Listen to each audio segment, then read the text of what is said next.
সাত নামে কোরবানি দেওয়া যাবে কিনা, কোরবানি সাত নামে দিবেন কিনা? ভাইরা আমার, কোরবানি মূলত আল্লাহর নামে হবে, এটা আমাদের বলার ভুল। আমরা বলি সাত নামে কোরবানি, আসলে সাত নামে না, সাত জনের তরফ থেকে, সাত ব্যক্তির তরফ থেকে কোরবানি হয়, সাত ব্যক্তির পক্ষ থেকে কোরবানি হতে পারে। গরুতে, ওটে সর্বোচ্চ সাতটা ভাগ হতে পারে, সাতের নিচে হতে পারে, উপরে হতে পারে না। আবার ভগ্নাংশ হবে না, অর্থাৎ এক ভাগ দুইজনে মিলে নিলে হবে না। বুঝে আসছে কথা? তিন ভাগ হতে পারে, দুই ভাগ হতে পারে, সাত ভাগ সর্বোচ্চ হতে পারে। সাত ব্যক্তির পক্ষ থেকে কোরবানি যথেষ্ট হবে। গরু এবং ওটে, মহিষে, এগুলোতে যথেষ্ট হবে। পরিষ্কার নবী করিম সাল্লাল্লাহু আলাইহি ওয়াসাল্লামের হাদিস রয়েছে। আজকাল অনেক আলেমরা এটা নিয়ে, বা কোন আলেমরা এটা নিয়ে মত পার্থক্য করেন, দুর্ভাগ্যজনক সেটা। এটা নিয়ে সংখ্যাগরিষ্ঠ ইমামদের দ্বিমত নাই।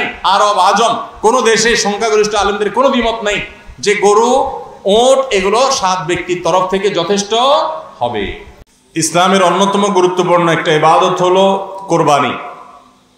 আর এই কোরবানি আমাদের দোরগোড়ায় উপস্থিত।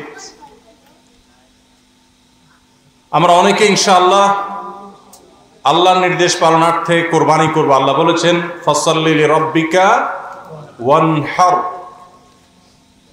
তুমি তোমার রবের নির্দেশে সালাত আদায় করো এবং কোরবানি করো।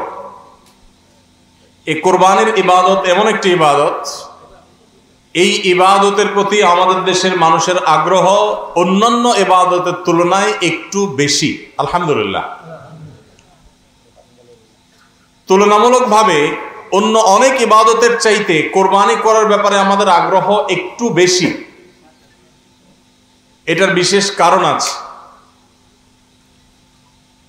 অন্যতম বড় যে কারণ সেটি হলো যে এটাকে আমরা উৎসব এবং কালচার হিসেবে নিয়েছি। সন্দেহ নেই এটা উৎসব, সন্দেহ নেই এটি কালচার, কিন্তু এটার প্রধান উদ্দেশ্য যদি ইবাদত না হয়, তাহলে সেই আমল, সেই ইবাদতের, সেই ভালো কাজের বিনিময় আল্লাহর কাছে আশা করা যাবে না।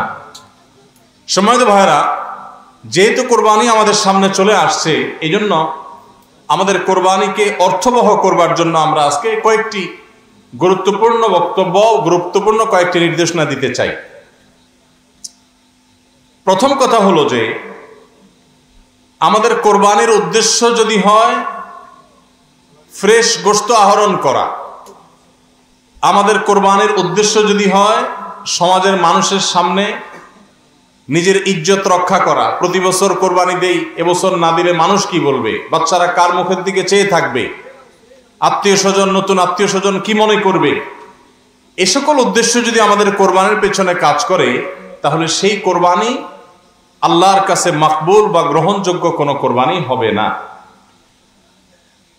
কোরবানি প্রসঙ্গে আল্লাহ রাব্বুল আলামিন বলেছেন, ইন্নামা ইয়াতাকাব্বালুল্লাহু মিনাল মুত্তাকিন, আল্লাহ তাআলা শুধুমাত্র মুত্তাকিদের ত্যাগ, তাদের উৎসর্গ, তাদের কোরবানি, তাদের স্যাক্রিফাইস, এটা আল্লাহ তাআলা কবুল করবেন।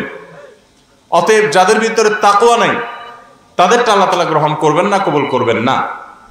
আমরা যে আয়াত পড়েছি সেই আয়াতও দেখেছি, আল্লাহ রাব্বুল আলামিন ইরশাদ করেছেন যে আমাদের কোরবানির রক্ত, আমাদের কোরবানির পশুর গোশত, এর কিছুই কি আল্লাহর কাছে যায়? কিছুই আল্লাহর কাছে যায় না। অন্য সব ইবাদত, আর্থিক ইবাদত, এটার ফিডব্যাক আমাদের কাছে আসে না সাধারণত।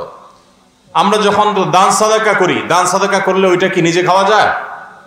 যখন দান করি, সাদাকা করি, তখন ওইটা আল্লাহর তরফ থেকে গরিবদেরকে দিয়ে দিতে হয়, নিজে খাওয়া যায় না। কোরবানি এমন একটা ইবাদত যে আমরা কোরবানি করার সময় বললাম বিসমিল্লাহ আল্লাহু আকবার, আল্লাহুম্মা লাকা মিনকা ওয়া লাক, আল্লাহ আপনার পক্ষ থেকে পেলাম এবং আপনার উদ্দেশ্যেই কোরবানি করলাম বলতেছি। তো আল্লাহর উদ্দেশ্যে দিয়ে দেওয়ার পর নিয়ম হলো আল্লাহর বান্দাদের মধ্যে গরিব যারা, দুঃখী যারা, তাদেরকে দিয়ে দিব। এটাই তো সাদাকার নিয়ম, দানের নিয়ম। কিন্তু কোরবানি এমন একটা ইবাদত যে ইবাদত আমি আল্লাহর উদ্দেশ্যে করলাম, আল্লাহকে খুশি করার জন্য জবে করলাম, কিন্তু গোশতটা আবার আল্লাহ আমাকে খাওয়ার অনুমতি দিয়েছেন। এটা অন্য ইবাদতে নাই। এখন এই ইবাদতে যদি গোশত খাওয়াটা মুখ্য হয়, গোশত আহরণ করা মুখ্য হয়, সমাজে মানুষের কাছে মুখ উজ্জ্বল করা মুখ্য হয়, আসল উদ্দেশ্য যদি হয় দুনিয়াবি বা পার্থিব বিষয় আসয়, আসল উদ্দেশ্য যদি হয় শো অফ করা, আসল উদ্দেশ্য যদি হয় মানুষকে দেখানো, আসল উদ্দেশ্য যদি হয় আত্মীয় স্বজনের কাছে মুখ রক্ষা করা, বাচ্চা কাচ্চা কার দিকে চেয়ে থাকবে সেটা যদি উদ্দেশ্য হয়, তাহলে এটা ইবাদত হবে না। এই জন্য কোরবানির আগে সর্বপ্রথম যে বিষয়টি খুব জরুরি সেটা হলো আমাদের উদ্দেশ্যগুলোকে একটু ঝালাই করে নেওয়া, আমাদের উদ্দেশ্যগুলোকে একটু রিচেক করে নেওয়া। আমরা কেন কোরবানি করব, আমাদের কোরবানির উদ্দেশ্যটা কি?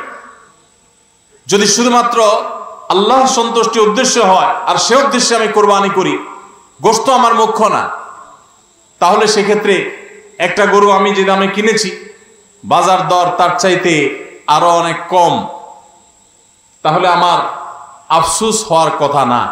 কারণ আল্লাহ তাআলা সওয়াব দেওয়ার সময় গোশত কয় কেজি হয়েছে সেই হিসাবে দিবেন, নাকি আমি কি পরিমাণ টাকা আল্লাহর রাহে খরচ করলাম সেই পরিমাণ দিবেন?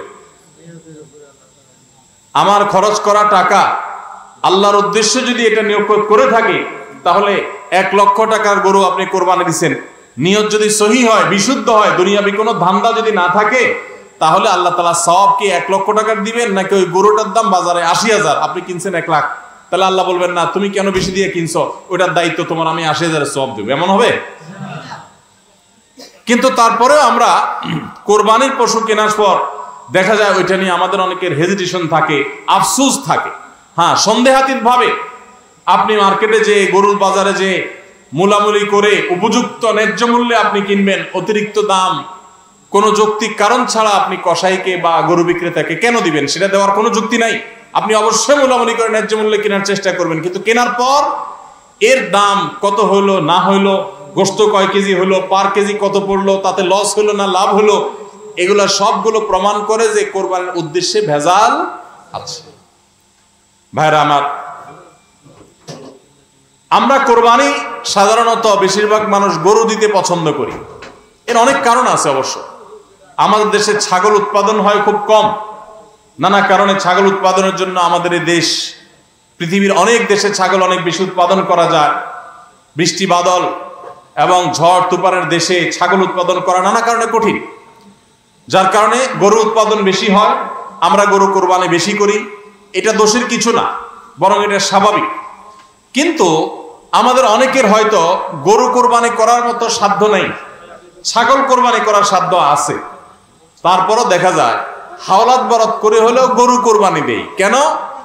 কারণ ছাগল কোরবানি দিলে আশেপাশে মানুষ কি বলবে। এরকম জিনিস আমাদের মধ্যে আছে না নেই? যে এত বড় লোক মানুষ, এতদিন তো জানতাম পয়সা করি আছে, উনি আবার ছাগল কোরবানি দিল, তাহলে চোখ মুখ মানুষের সামনে কেমনে দেখাবে? ভাইরা আমার, তো মানুষের কাছে কি বলবো, মানুষ কি বলবে, এই চিন্তা করে যদি গরুর জায়গায় ছাগলের জায়গায় আপনি গরু দেন, হাওলাত করিও দেন, তাতে আপনার এই কোরবানির দ্বারা সওয়াব হবে না। ভাইরা আমার, সবচেয়ে বেশি নিয়তের মধ্যে ভেজাল থাকে যেই ইবাদতে, তার নাম কোরবানি। অন্য কোন ইবাদতে নিয়তের মধ্যে ভেজাল এত বেশি থাকে না, কোরবানিদের মধ্যে নিয়তের ভেজাল যত বেশি থাকে। কারণ কি? কারণ হলো ওই যে কোরবানি করার পর এটার ফিডব্যাক, এটার উপকারিতা, গোশতগুলো, এগুলো সব নিজেই ভোগ করে মানুষ, আপনার কাছে আবার ফিরে আসে। এই জন্য নিয়তের মধ্যে ভেজালের সম্ভাবনা অনেক বেশি থাকে। ভাইরা আমার, আমাদের প্রিয় নবী সাল্লাল্লাহু আলাইহি সাল্লাম তিনি কিন্তু গরু কিংবা ওঁট দিয়ে কোরবানি দেন নাই। এর মানে এইটা না যে গরু বা ওঁট দিয়ে কোরবানি দিলে সওয়াব কম হবে, এটা না। উদ্দেশ্য হলো যে ছাগল, দুম্বা, ভেড়া এরকম ছোট পশু দিয়ে কোরবানি তিনি দিয়েছেন, সাহাবায়ে কেরাম অনেকে দিয়েছেন। এখনকার মিডল ইস্টের মানুষ শতকরা বোধহয় 90-95 জন মানুষ হবে, বা আরো বেশি সংখ্যক মানুষ হবে, প্রায় সবাই, তারা কিন্তু ছাগল, দুম্বা বা ভেড়া এই ছোট পশু দিয়ে কোরবানি দেয়। আমাদের দেশে আমরা বড় পশু অর্থাৎ গরু দিয়ে কোরবানি দেই, সেটার যৌক্তিক কারণ আছে। আমি বলেছি যে আমাদের দেশে গরু উৎপাদন করা যত সহজ হয়, ছাগল উৎপাদন করা এত সহজ হয় না, নানা কারণে গরুর ছাগলের চাইতে গরুর উৎপাদন বেশি হয়, সেই হিসাবে আমরা করি, ঠিক আছে। কিন্তু যদি উদ্দেশ্য হয় বড় পশু কোরবানি করে আমি বড় কোরবানি দাতা জাহির করব নিজেকে, তাহলে এর মাধ্যমে সওয়াব হওয়া তো দূরের কথা, মানুষ দেখানো ইবাদত করার কারণে শিরকে আসগরের গুনাহ হওয়ার আশঙ্কা আছে। আমার কথা কি বুঝাইতে পারছি?